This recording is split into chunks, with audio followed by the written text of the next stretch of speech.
Hello. Good morning. Hello. Good morning, our dear viewers. Welcome once again to our new episode of the Women's Voice. Um, we'll be discussing on cancer basically. And in studio, we have a guest who is a health activist who will give deeper discussion on that topic. As you all know, cancer is a very killer disease, and it has affected so many people. And to a point, someone can lose hope. But today's episode, we are going to focus on cervical cancer, and as Isaac, our guest is a specialist in this, not per se specialist, but he has advanced knowledge about the cervical cancer. Welcome to the show, Isaac. You're welcome. Yeah. Good Could morning you once briefly? again. Hello. Morning once again. Morning viewers. And my name is Obuzaka Isaka, health activist. Normally, I do normally explain on diseases, but mostly on clinical matters. Cancer it's not a, it's a new it's not a new disease in Africa. It's a disease that had stayed for a long period of time. But it goes with both of us. So it is cervical, but even men they develop what we call prostate cancer. And but always women are the victims of the cancer because it's men that carries it on their top of their penis. Most of the ladies, 90% they get it from men through sex. Okay. Thank you, Isaac. So basically, on this topic of cancer being cervical cancer being the silent killer, I wanted to ask, like, could you briefly define for us what cervical cancer really is?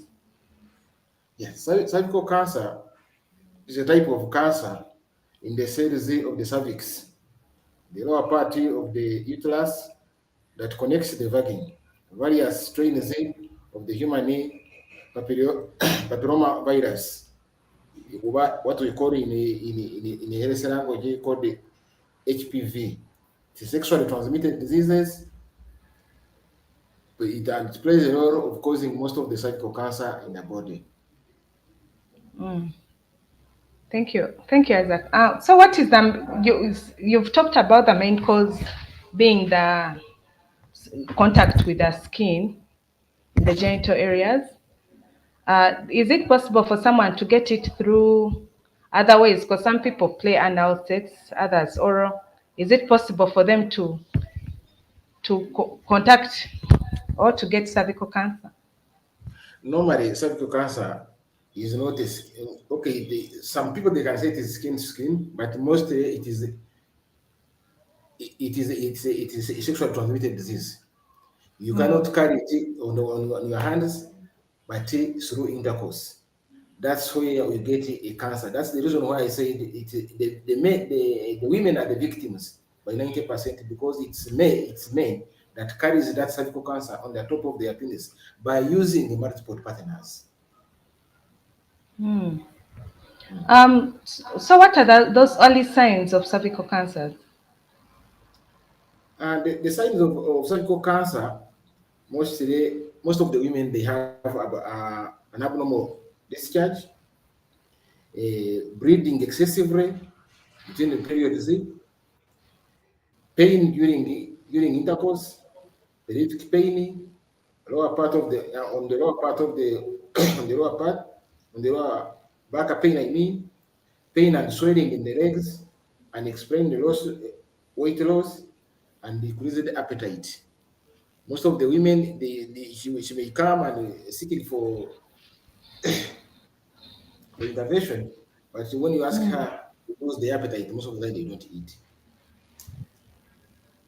So with the vaginal bleeding, what if it's something would because someone who bleeds heavily or for a long time might might Come get again? worried. Come Like again? you've talked about the vaginal bleeding, and I'm wondering myself, um, what if someone, let's say, has a heavy flow, and in a way they are bleeding, will they be scared that they have cervical cancer? No, How do you differentiate the vaginal bleeding from the normal periods? Let's say someone has a heavy flow. what do I mean by breeding? I mean that the ladies have the period say of going to their period say either 3 days or 4 days or 5 days. But most of the women they get what you call excess days. If she normally goes on for 4 days, it can easily even go to a week, but excessively. Because remember during their periods they either there are two types. One is having normal, which is not having sorts of heavy things. But when it is heavy, someone might be getting heavy, someone might be getting light. But it goes beyond what they expected the dates. That's what I mean by breeding. Okay. So how about someone who has fibroids? Because I've seen some people having fibroids and they bleed for either get that excessive bleeding and sometimes it's very painful. So does it mean this person has cancer? No, Like breeding there's a is proper. fibroid is another thing altogether. The gynecology doctors they normally they explain about what we call fibroid. Fibroid is most of the ladies, most you women who are using family planning for a long period of time. It demands to have a child you are not producing. 1 year, 2 years, 5 years. That's the reason why most of the women they go under cesarean or operations for those fibroids. So there is a difference between the cervical cancer and the fibroids. Fibroids, it demands something, but cervical cancer, it's a disease and it's a silent killer. Thank you, sir. Is it usually curable, the cervical cancer? Yeah, if it is detected early enough, it is curable. Because most of the ladies age in between around 35 and 40 or 45. Uh, but who are at risk mostly? We have those who are at risk, women who are HIV positive, by 90%, they are at risk. It's also like even men when you got the prostate, when men are having many multiple partners, also at age of 45 to 50 years, they are also having what you call prostate cancer. But for women, any age in between 35 to 45 around there, despite the age of the aging, but those are the women who are at risk of having cervical cancer. But the biggest, the majority who are at risk are the women who are living with HIV and AIDS. Is that the answer for your question, or you can come in again? Okay. I'm here. Sorry, Isaac, I didn't get your last explanation. Come again for your question. Oh, I was asking, is it usually curable? And you were talking about women being, Yeah. uh, Mm. It is curable. If it is detected early enough, it is curable.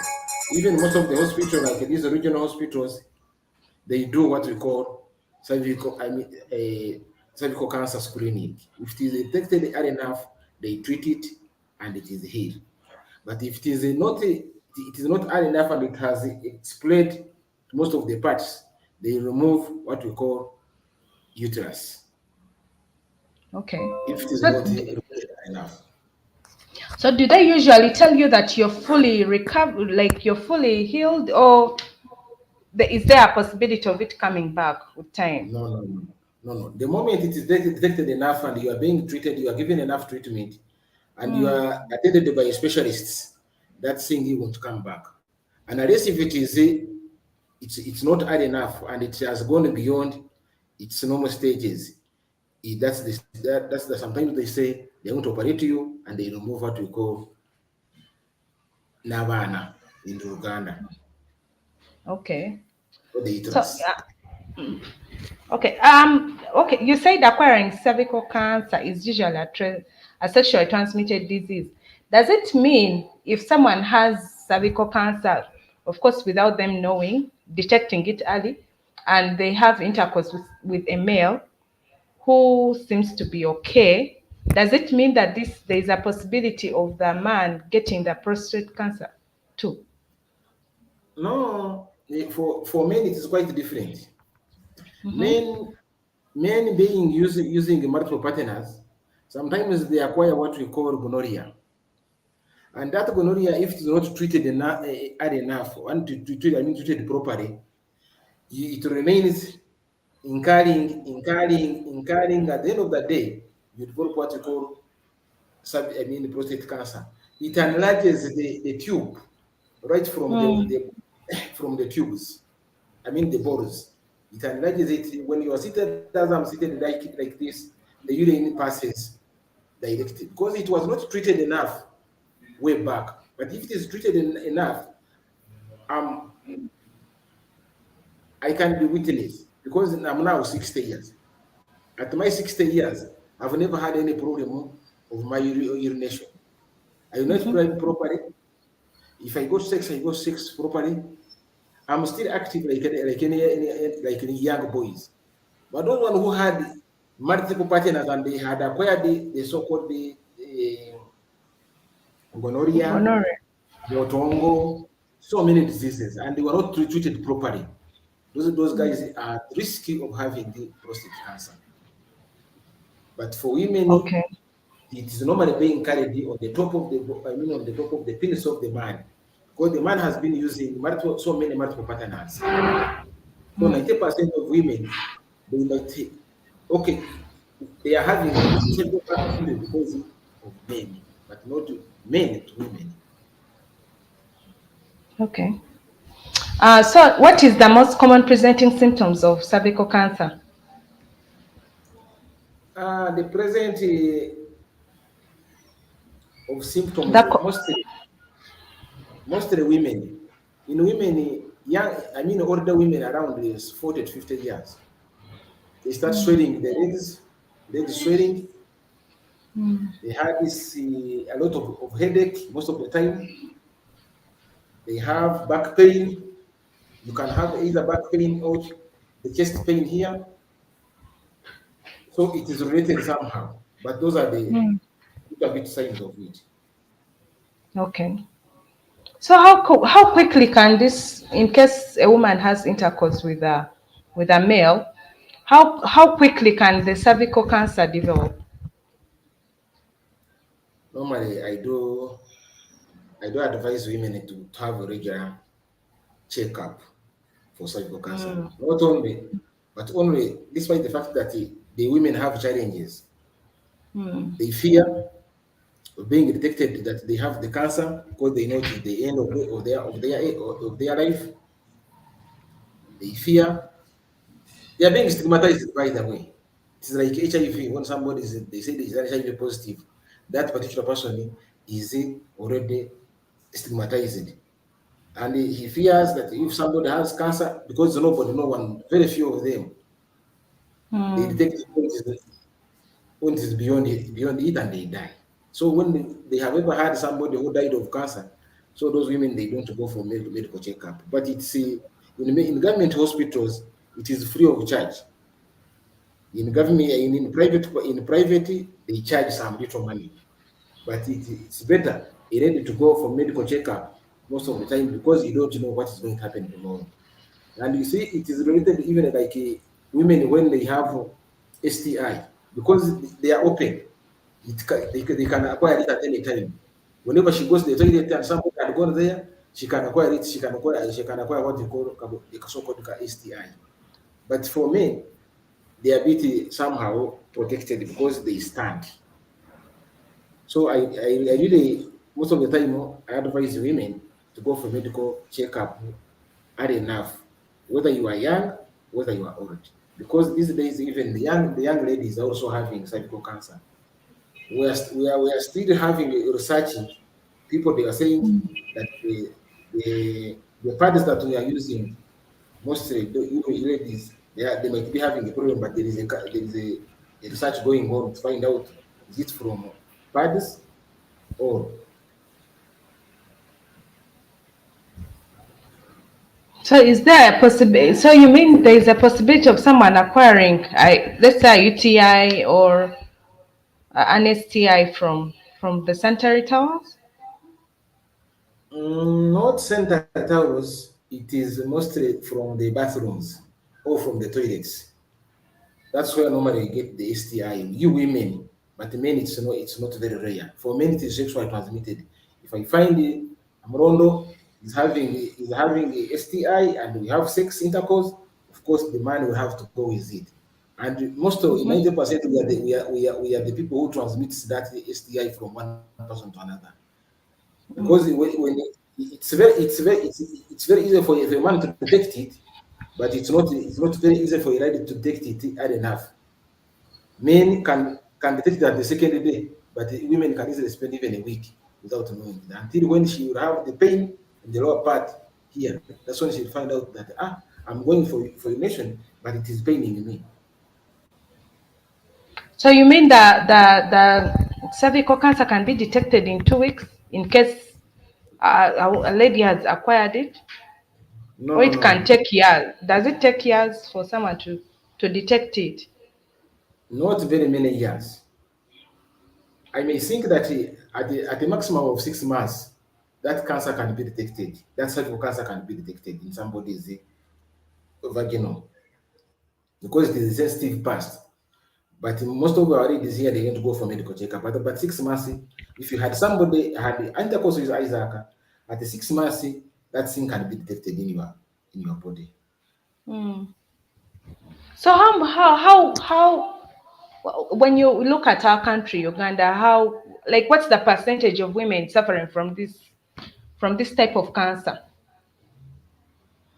At the moment, when you look behind, ever since they started screening cancer, because normally I think I don't think we were reluctant, or it's only because that we had no means of detecting it. But at the moment, it is so wide. Reason being of having so many diseases around here, surrounding us. HIV, in fact, it is one in fact which brought people to go for cervical cancer because most of our patients in HIV are having a cervical cancer. Many are having prostate cancer. So it is just cancer has been there for some time, but they are, we are calling it a sickness for the rich people. But now it detects, it affects whoever. So what would you recommend the government, or what is the Ministry of Health doing, or things that are in place to control this kind of cancer, or to bring awareness to the public about this type of cancer? The recommendation is the Minister of Health. We all know, but my recommendation goes to mostly to my viewers, more especially women. I recommend for them at least every after 6 months you go for medical checkup.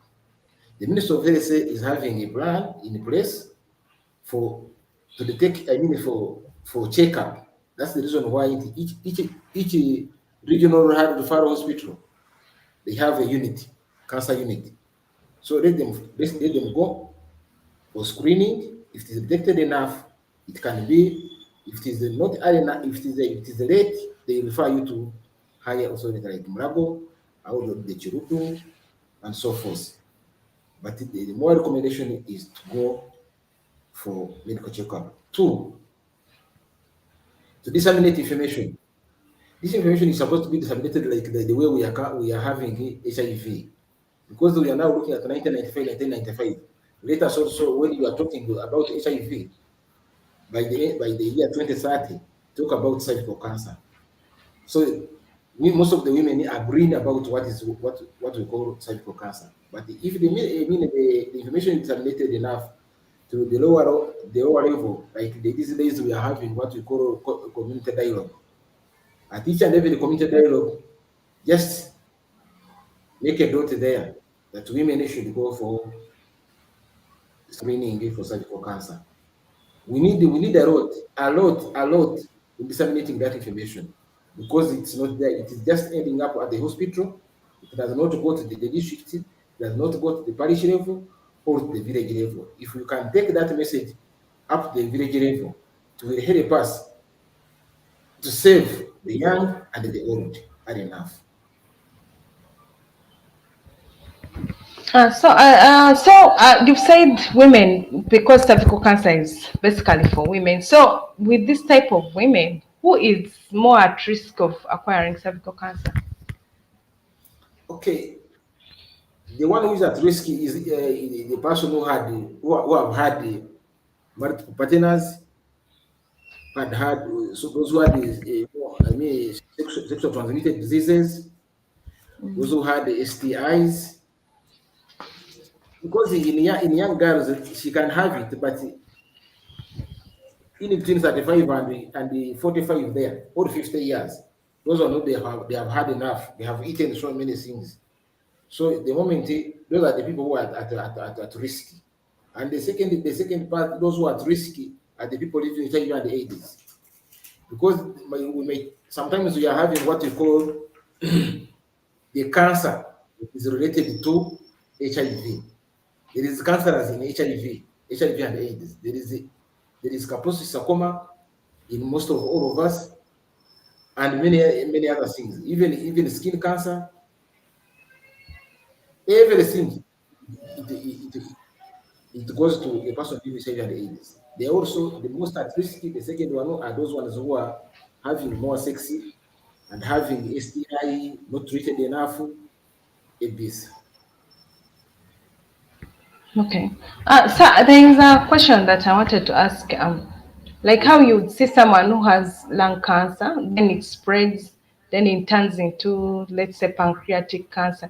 Is it possible that when someone has cervical cancer, is it possible that they will develop other cancers within time if it's not treated early enough? Not at all. Not at all. If it is a lung cancer, the lung cancer has its own issues. Lung cancer, in most of the cases, like our grand and grandparents, they use it to smoke or they use it to chew, the so-called taba. I don't know if you know taba, tobacco. And others, most of the men are using alcohol, smoking, alcoholic, and sex. Those are the things that but it is not related to cervical cancer. Cervical cancer normally it is being transmitted through sex. No, I know it's not related, but what I mean, when someone gets cancer, most Mm. especially, okay, let me give an example of lung cancer, then it starts to spread, then Mm. it turns into stomach cancer. Like the cells, I think that's about the cells expanding and attacking other organs that turn into another kind of cancer. What I'm Mm. asking, is it possible that when someone has cervical cancer and it's not detected early enough, let's say you're in the, because it has stages, Yes, please. according to my understanding, let's say you're in the last stage of stage 4, because usually they talk Mm. about stage 4 being the last stage. Is Mm. it possible for this cancer, if if it's at stage 4 and it has spread, is it possible for it to attack other organs that will turn into some other type of cancer? It's so good that you have used a very good word by spreading. It has spread the whole of your body. If you have a cervical cancer and you have had you've got they have detected what we call either breast cancer or lung cancer. Mm. And by detecting it, it has already gone beyond that one. So it is really more risky when you are having a cervical cancer and you are having the cancer that is related to any other diseases. But the medical experts they know more than us. but it is more risky. But there is something I wanted to add on our women. How Mm-hmm. shall we detect how shall we detect these ladies? Those who are still young enough and those ones who are still in between the ages 35 to 50 years. There is just only an idea I wanted to give it to them. It's a treatment Mm. that they can use early enough to bring up the what we call iron. You know, papawa, Mm. ripped, ripped pawpaw. If you Mm. get a pawpaw and cut a piece of it, like my phone, this one here, and you put it in a cup, you blend it, and you get a boiled water, boiled point water Mm. from the stove to the cup. After mixing it, and you take it a minimum of 6 months, a maximum of 6 months, a minimum of 3 months. That one it will help our ladies to have enough iron in their body to prevent cancer from them. Is this a Just red purple? right. Our purple here that we are having mostly, Yes. Mm. they are in the market. You can Mm-hmm. advise those ladies to use that, but that purple, it is really, really so good to prevent cancer from spreading most of the people. Because by the time you get cancer, it means your iron is low. It's like a Mm-hmm. person who's having HIV and AIDS. The moment the CD4 is low, that's the time when you start having what you call opportunistic infections.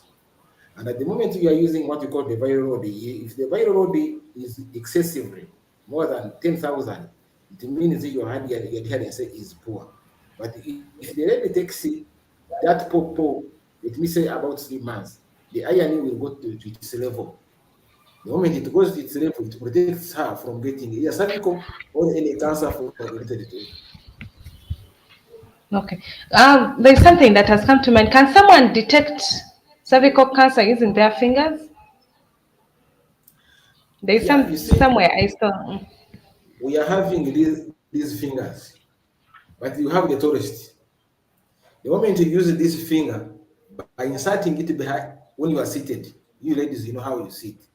Where it ends, that's the length of your what of your uterus. You may find some pain there. Or when you are having sex intercourse, when the man is pumping and he reaches at the point there, you'll feel you you'll get pain. The moment you get that pain, you'll ask yourself, what does that pain mean? So if you are bright enough, you go for what for screening. You can detect it because this finger it is the length of your what of your uterus. Mine it is mine. Yours it is yours. So yours it is the length of your what of your uterus. You can detect it by inserting your finger there. Okay. All right. Is there anything you'd like to add on that you'd like our viewers to, you know, be aware of the cervical cancer? Come again? Is there anything you would like to add that you feel we didn't, that needs to be known about the cervical cancer? That any last, in sort of any final Not message for that for, about this topic? not much. Any person, anyone can develop cancer because it's a disease that we don't know how it was developed. But I So only I that only I only emphasize our viewers and mostly women to go early enough for medical checkup or cancer screening. okay. Yes, please. All right, Isaac. Thank you for your time, Welcome. and I would like to thank our viewers for tuning in for this talk show. And those who would like, you can follow us on our social media pages on Twitter, Instagram, YouTube to catch up with our talk show. Thank you very much. Good day, everyone.